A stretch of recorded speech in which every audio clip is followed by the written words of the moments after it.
students. So today we're going to start our new chapter number 24, comprehension. तो देखो हमें जो दिया गया है उसको हमें अच्छे से समझना है। फिर हमसे कुछ क्वेश्चंस भी पूछे गए हैं, उसका हम आंसर तभी दे पाएंगे जब हमें पैराग्राफ समझ आएगा। तो Tom was bored because he had nothing to do. तो टॉम बहुत ज्यादा बोर हो जाता है क्योंकि उसके पास करने के लिए कुछ नहीं होता। It had been raining since morning, क्योंकि सुबह से बारिश हो रही है। So he could not ride his bicycle और गो टू द पार्क। तो अपनी साइकिल भी नहीं चला सकता और पार्क भी नहीं जा सकता। His brother Sam was in bed with the fever, so there was no one to play with. और उसके भाई सैम को भी फीवर था, तो वो भी आराम कर रहा था। तब उसके साथ भी कोई नहीं होता कि वो घर में ही खेल ले। So he was cutting old newspaper with scissor. तो वो क्या करता है, सीजर लेकर ओल्ड न्यूज़पेपर्स को कट करने स्टार्ट कर देता है। His grandmother from the other corner of the room noticed him every minute. जो उसके ग्रैंडफादर थे, वो उसको दूसरे कॉर्नर से देख रहे थे कि ये क्या कर रहा है। At last he said, Tom, we can make a boat with the old newspaper. तो देखते हैं कि बेटा चलो हम इससे इन न्यूज़पेपर की हेल्प से एक बोट बना सकते हैं।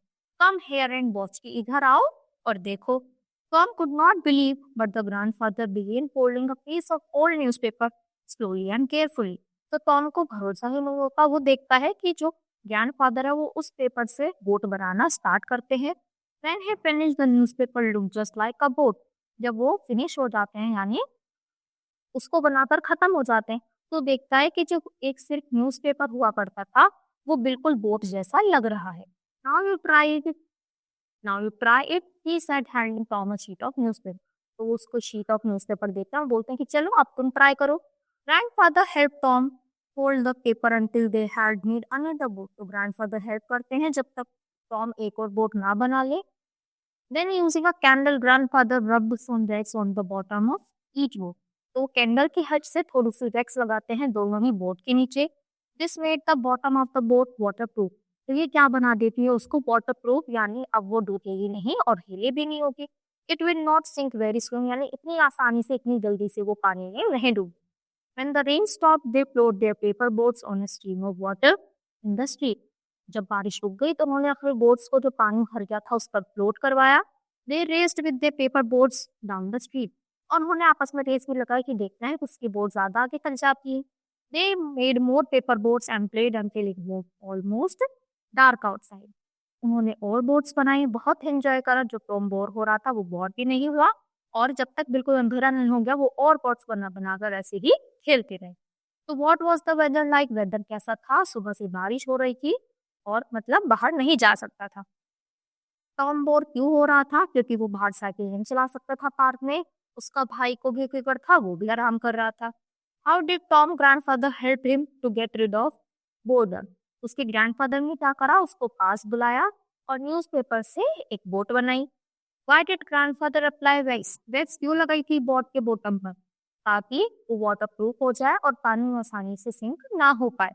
How long the grandson? कब तक उन्होंने रेस लगाई? जब तक it was almost dark outside, जब तक बिल्कुल भी अंधेरा यानी बिल्कुल अंधेरा नहीं हो गया था। फिर अगली है a tale of tails and answer the questions that follow. Once upon a time all the animals who had tails held a meeting. यानी जिन जिन एनिमल्स की टेल होती है, पूंछ होती है, वो सब लोग मीटिंग हेल्ड करते हैं। Each of them told others about the use of its tail. और वो आपस में ही बताते हैं कि मेरी टेल का यूज क्या है। Once I use my tail as an extra help leg to help me jump. तो कोई तो बताता है कि मैं तो उसको लेग की तरह यूज करता हूँ ताकि मैं और ऊंचा उछल सकूं।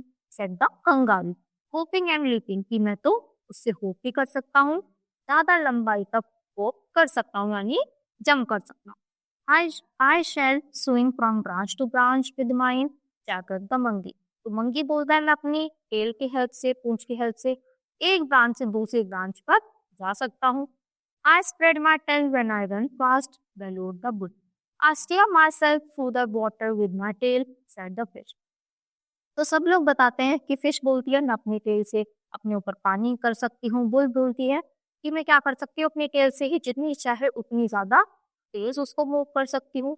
आई use my tail to keep away flies, lowed the cow. तो काउ बोलती है मैं फ्लाइज को दूर रखने के लिए अपने टेल का यूज करती हूँ। I also use my tail to keep away flies, night the hole. Horse बोलता है कि मैं भी सेम काम ही करता हूँ अपने टेल का। I wag my tail to show that I am pleased by the dog. तो डॉग बोलता है मैं तो ऐसे ही करता हूँ, ऐसे ही पूंछ अपनी हिलाता रहता हूँ। I wag my tail when I am angry. बोलता कैट, तो कैट बोलती है मैं तब करती हूँ जब मुझे गुस्सा आता है बहुत ज्यादा।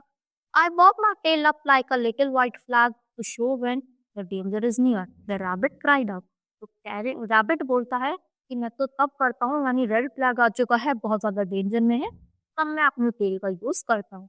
आई use my tail to keep my back warm in winter time, chattered the squirrel. The squirrel बोलती है मैं अपने आप को गर्म रखने के लिए अपनी टेल का यूज करती हूँ विंटर सीजन में। I shall spread my tail out to display its bright colour strutted about the peacock से। तो पीकॉक बोलता है कि सब मतलब मेरे को इतने अच्छे अच्छे ब्यूटीफुल फ्लावर्स हैं, सॉरी ब्यूटीफुल फेदर्स हैं, तो जब बारिश होती है वो उनको अच्छे से फैला लेगा।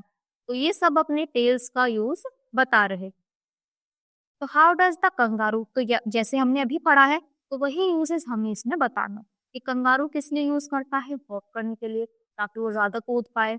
मंकी के यूज करता है ताकि वो एक ब्रांच से दूसरी ब्रांच पर जा पाए। फिर डॉग, रैबिट और कैट ने कैसे इमोशन शो करे, तो कैट कब करती है जब उसको गुस्सा आता है, डॉग ऐसे ही करता है, और रैबिट कब शो करता है जब वो डेंजर में आता है।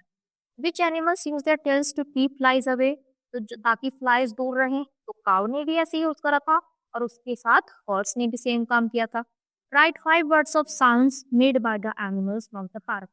आपको साउंड्स लिखनी है, जैसे कैट क्या करती है मीं मीं, डॉग क्या करता है बार्क। वैसे ही आपको उन एनिमल्स की साउंड लिखनी है, किन्हीं भी 5 की। तो आई होप बच्चों आपको दोनों ही पैराग्राफ अच्छे से क्लियर हुए होंगे। तो अच्छे से इनको दोबारा रीड करना और दोबारा से अच्छे से प्रॉपर इनके आंसर्स लिखना। आज के लिए इतना ही, थैंक यू।